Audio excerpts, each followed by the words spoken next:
देशवासियों को मेरा नमस्कार। आज काफ़ी दिनों बाद आपसे मुलाकात हो रही है।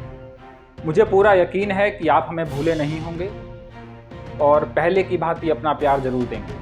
दरअसल देश में जैसे जैसे लोकसभा चुनाव की तारीख नज़दीक आती जा रही है, वैसे ही पूरे देश में चर्चाओं का बाजार गर्म होता जा रहा है। हाल ही में बने विपक्षी गठबंधन इंडिया ने सत्ता पक्ष की नाक में दम कर रखा है। इस देश ने पहले कभी इतना डरा हुआ और इतना कमजोर सत्ता पक्ष नहीं देखा। ऐसा लगता है कि जैसे सरकार द्वारा किए गए कई वादे जुमले साबित हुए, वैसे ही एक अकेला सब पे भारी वाली बात भी जुमला ही है, क्योंकि इतना कमजोर मोदी पहले कभी नहीं देखा। सुनने में आ रहा है कि देश के नाम से इंडिया शब्द हटने जा रहा है। अब हम आगे अपने देश को शायद इंडिया कहकर नहीं संबोधित कर पाएंगे।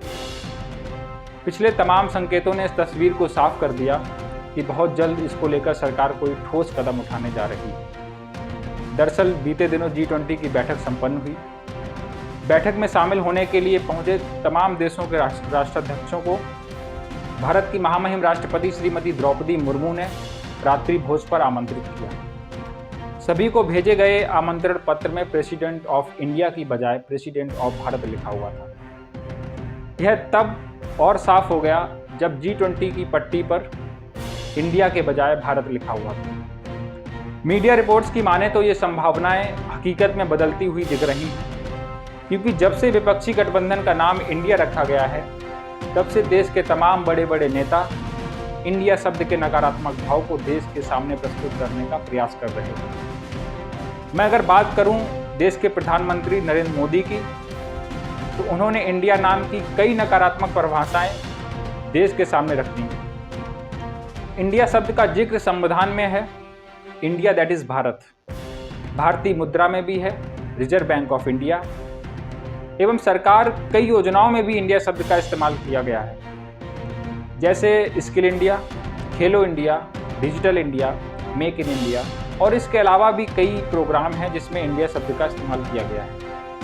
अब न जाने क्यों इंडिया नाम से इतनी नफरत हो गई है कि बड़े बड़े मंचों से उनके नुकसान देश को गिनवाए जा रहे हैं।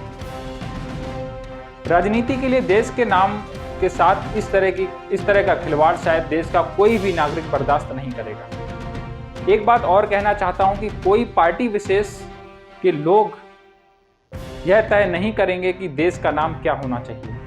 पूरा देश चाहता है कि राजनीति के कुछ दायरे होने चाहिए, जिसके अंतर्गत ही फैसले लिए जाएं तो बेहतर होगा। देश के सम्मान और स्वाभिमान से खिलवाड़ करने का अधिकार किसी के पास नहीं।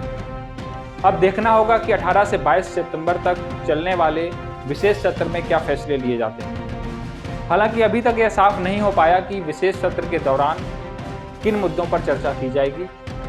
अभी तक सरकार ने कुछ भी सामने नहीं आने दिया। नियमावली के हिसाब से किसी भी सत्र से पहले यह साफ कर दिया जाता है कि किन मुद्दों पर चर्चा होगी, लेकिन लोकतंत्र के मंदिर भारत की संसद को अपनी बपौती समझने वाले लोगों को लगता है कि इस देश में हम ही सब कुछ तय करेंगे।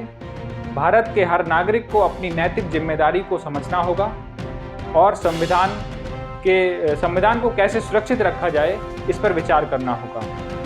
आज के लिए बस इतना ही। फिर मिलेंगे एक नई कहानी के साथ। जब तक आप अपना ख्याल रखें, अपने नज़रिए को निष्पक्षता के साथ समाज के सामने पेश करें, ताकि एक मजबूत लोकतांत्रिक समाज का निर्माण किया जा सके। बहुत बहुत शुक्रिया।